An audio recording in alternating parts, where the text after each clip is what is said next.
নমস্কার দর্শক, আমাদের চ্যানেলে আপনাদের স্বাগত। আজ আমরা এমন একটি ঘটনা নিয়ে কথা বলবো যা 2025 সালের মে মাসে বিশ্বকে পারমাণবিক যুদ্ধের আশঙ্কার মুখে ঠেলে দিয়েছিল।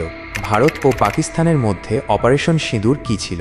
আমেরিকা কেন শুরুতে নিরপেক্ষ থাকার কথা বলেও 24 ঘন্টার মধ্যে মধ্যস্থতা করতে বাধ্য হলো? আর সেই আশঙ্কাজনক গোয়েন্দা তথ্যই বা কী ছিল? চলুন জেনে নিই এই চাঞ্চল্যকর ঘটনা এবং এর পেছনের অজানা তথ্যগুলো। অপারেশন সিন্দুর। ভারত সেদিন এক দুঃসাহসিক সামরিক অভিযান চালায়। এর নাম ছিল অপারেশন সিঁদুর। লক্ষ্য ছিল পাকিস্তান এবং পাকিস্তান অধিকৃত জম্মু ও কাশ্মীর পিওজেকের 9টি সন্ত্রাসী ঘাঁটি। 22শে এপ্রিল পহেলগাঁওয়ে 26 জন নিরীহ মানুষ নিহত হওয়ার প্রতিশোধ হিসাবেই ভারত এই অভিযান চালায়। এই অপারেশন ভারতের কড়া সন্ত্রাসবাদ বিরোধী নীতি এবং পাকিস্তানের অভ্যন্তরে আঘাত হানার ক্ষমতাকে স্পষ্টভাবে তুলে ধরেছিল। কিন্তু এর ফলস্বরূপ ভারত পাকিস্তান সীমান্তে উত্তেজনা চরমে পৌঁছায় এবং পাকিস্তানও পাল্টা হামলা শুরু করে। পরিস্থিতি এমন এক মোড় নেয় যেখানে পারমাণবিক যুদ্ধের আশঙ্কা বাড়তে থাকে। ইউএস ইনিশিয়াল স্ট্যান্স এবং সাডেন শিফট। এই সংকটময় মুহূর্তে বিশ্ব তাকিয়েছিল আমেরিকার দিকে। 8ই মে মার্কিন vice president JD. Vance news journalist Martha ম্যাকক্যালামকে এক সাক্ষাৎকারে বলেন, ভারত পাকিস্তানের মধ্যে পারমাণবিক যুদ্ধের সম্ভাবনা নিয়ে আমেরিকা মোটেও উদ্বিগ্ন নয়। Fundamentally none of our business. But we're not going to get involved in the middle of a war that's fundamentally none of our business. তিনি খোলাখুলি বলেন, এটা ভারত ও পাকিস্তানের দ্বিপাক্ষিক বিষয় এবং ট্রাম্প প্রশাসনের আমেরিকা ফার্স্ট নীতির কারণে তারা এতে হস্তক্ষেপ করবে না। It's going to be only America first. কিন্তু মাত্র 24 ঘন্টার মধ্যে সব ছবি পাল্টে যায়। হঠাৎ করেই মার্কিন জাতীয় নিরাপত্তা উপদেষ্টা মার্কো রুবিও ভারত ও পাকিস্তানের নেতাদের সঙ্গে লাগাতার ফোনে কথা বলতে শুরু করেন। এমনকি জে.ডি. ভ্যান্স নিজেও প্রধানমন্ত্রী নরেন্দ্র মোদীকে ফোন করে উত্তেজনা কমানোর ডি-এসকালেশন আহ্বান জানান। কী ঘটল এই 24 ঘন্টায়? কেন আমেরিকা তার পূর্বের অবস্থান থেকে সরে আসলো? 10ই মে রাতে CNN একটি চাঞ্চল্যকর প্রতিবেদন প্রকাশ করে। তাদের রিপোর্ট অনুযায়ী আমেরিকা আশঙ্কাজনক গোয়েন্দা তথ্য অ্যালার্মিং ইন্টেলিজেন্স পাওয়ার পরই ভ্যান্স মোদীকে ফোন করতে বাধ্য হন। আশঙ্কাজনক গোয়েন্দা তথ্য কী ছিল? CNN এবং নিউ ইয়র্ক টাইমসের প্রতিবেদন অনুযায়ী আমেরিকার এই উদ্বেগের মূল কারণ ছিল 8ই মে ভারতের পাকিস্তানের নূর খান এয়ারবেসে হামলা। এই এয়ারবেস রাওয়ালপিন্ডিতে অবস্থিত এবং এর পাশেই রয়েছে পাকিস্তানের স্ট্র্যাটেজিক প্ল্যানস ডিভিশন SPD এর সদর দপ্তর, যারা পাকিস্তানের প্রায় 170টি পারমাণবিক অস্ত্রের তত্ত্বাবধান করে। এই হামলার পর মার্কিন নিরাপত্তা কর্মকর্তারা মারাত্মকভাবে উদ্বিগ্ন হয়ে পড়েন। তাদের মূল আশঙ্কাগুলো ছিল: 1. পাকিস্তানের পারমাণবিক অস্ত্রের নিরাপত্তা বিঘ্নিত হতে পারে। নূর খান এয়ারবেসের কাছে SPD সদর দপ্তরে হামলার সম্ভাবনা পাকিস্তানকে তাদের পারমাণবিক অস্ত্রের নিয়ন্ত্রণ ব্যবস্থাকে অস্থিতিশীল করে দিতে পারে। 2. পাকিস্তান পারমাণবিক অস্ত্র ব্যবহারের দিকে এগোতে পারে। পাকিস্তানের সামরিক নীতি অনুযায়ী যদি তাদের অস্তিত্ব এক্সিস্টেনশিয়াল থ্রেট হুমকির মুখে পড়ে, তাহলে তারা পারমাণবিক অস্ত্র ব্যবহার করতে পারে। ভারতের পাকিস্তানের এতটা গভীরে হামলাকে পাকিস্তান এমন একটি অস্তিত্বের হুমকি হিসেবে দেখতে পারে। এখানে একটি গুরুত্বপূর্ণ বিষয় মনে রাখতে হবে জেনারেল খালিদ কিদওয়াইয়ের কথা। 2002 সালে তিনি পাকিস্তানের স্ট্র্যাটেজিক প্ল্যানস ডিভিশনের প্রধান ছিলেন।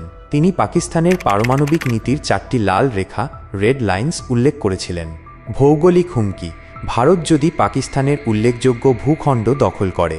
সামরিক ধ্বংস: ভারত যদি পাকিস্তানের স্থল বা বিমান বাহিনীর বড় অংশ ধ্বংস করে। অর্থনৈতিক শ্বাসরোধ: ভারত যদি পাকিস্তানের অর্থনীতিকে চাপে ফেলে।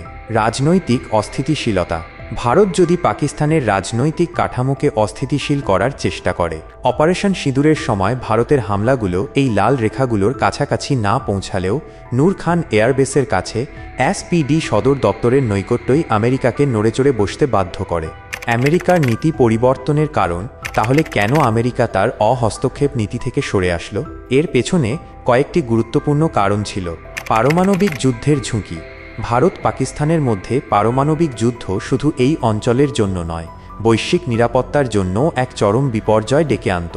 পাকিস্তানের পারমাণবিক অস্ত্রের সুরক্ষা বা সম্ভাব্য ব্যবহার আমেরিকার জন্য বিশাল উদ্বেগের কারণ ছিল। চীনের ভূমিকা: অপারেশনের কয়েক ঘন্টার মধ্যেই চীনা দূতাবাসের কর্মকর্তারা ইসলামাবাদে পাকিস্তানের পররাষ্ট্র মন্ত্রণালয়ে পৌঁছে যান। চীন পাকিস্তানের ঘনিষ্ঠ মিত্র। আমেরিকা আশঙ্কা করছিল যে চীন এই সংঘাতকে ভারতের বিরুদ্ধে ভূ রাজনৈতিক সুবিধা অর্জনের জন্য ব্যবহার করতে পারে। আঞ্চলিক অস্থিতিশীলতা, ভারত পাকিস্তান সংঘাত দক্ষিণ এশিয়ার অর্থনীতি, বাণিজ্য এবং নিরাপত্তার উপর ব্যাপক নেতিবাচক প্রভাব ফেলত, যা আমেরিকার কৌশলগত স্বার্থের জন্য ক্ষতিকর ছিল। যুদ্ধবিরতি এবং এর পরবর্তী পরিস্থিতি। অবশেষে 10ই মে বিকেলে ভারত ও পাকিস্তানের সামরিক অপারেশনের ডিরেক্টর জেনারেলদের মধ্যে একটি সুরক্ষিত ফোন লাইনে আলোচনা হয়। বিকেল 5টার পর উভয় দেশ সামরিক পদক্ষেপ বন্ধ করতে সম্মত হয়। ভারতের পররাষ্ট্র সচিব বিক্রম মিশ্রি এবং পাকিস্তানের পররাষ্ট্রমন্ত্রী ইশাক দার এই যুদ্ধবিরতি নিশ্চিত করেন। ডোনাল্ড ট্রাম্প যদিও এই যুদ্ধবিরতির জন্য কৃতিত্ব নিয়েছিলেন, ভারত স্পষ্ট জানিয়ে দেয় যে এটি একটি দ্বিপাক্ষিক সিদ্ধান্ত। ভারত আরও কঠোর বার্তা দেয় যে ভবিষ্যতে কোনো সন্ত্রাসী হামলাকে যুদ্ধের কাজ হিসেবে গণ্য করা হবে এবং পাকিস্তানের বিরুদ্ধে সামরিক পদক্ষেপ নেওয়া হবে। সব মিলিয়ে আমেরিকার আশঙ্কাজনক গোয়েন্দা তথ্য সম্ভবত নূর খান এয়ারবেসের কাছে পাকিস্তানের পারমাণবিক অস্ত্র নিয়ন্ত্রণ ব্যবস্থার সম্ভাব্য ঝুঁকির সঙ্গেই সম্পর্কিত ছিল। জেনারেল খালিদ কিদওয়াইয়ের 2002 সালের বক্তব্য থেকে আমরা বুঝতে পারি পাকিস্তান তাদের অস্তিত্বের উপর হুমকির সময় পারমাণবিক অস্ত্র ব্যবহার করতে পারে। অপারেশন সিঁদুরের সময় ভারতের হামলা সরাসরি সেই লাল রেখা অতিক্রম না করলেও এসপিডি সদর দপ্তরের এত কাছে হামলা আমেরিকাকে দ্রুত মধ্যস্থতার জন্য প্ররোচিত করে। এই অপারেশনের মাধ্যমে ভারত পাকিস্তানের সন্ত্রাসবাদী নীতির ব্যয় বাড়িয়েছে, যাতে ভবিষ্যতে সন্ত্রাসী হামলার প্রতিরোধ শক্তিশালী হয়। তবে যুদ্ধবিরতি সত্ত্বেও সীমান্তে ড্রোন আক্রমণ এবং গুলি বিনিময়ের খবর পাওয়া গেছে, যা ইঙ্গিত দেয় যে উত্তেজনা পুরোপুরি কমেনি।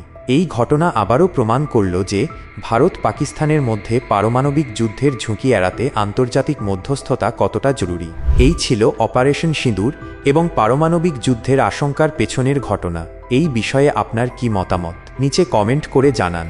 ভিডিওটি ভালো লাগলে লাইক করুন, বন্ধুদের সাথে শেয়ার করুন আর আমাদের চ্যানেলটি সাবস্ক্রাইব করতে ভুলবেন না। আমরা আসব আবার নতুন কোনো তথ্য নিয়ে। ভালো থাকবেন।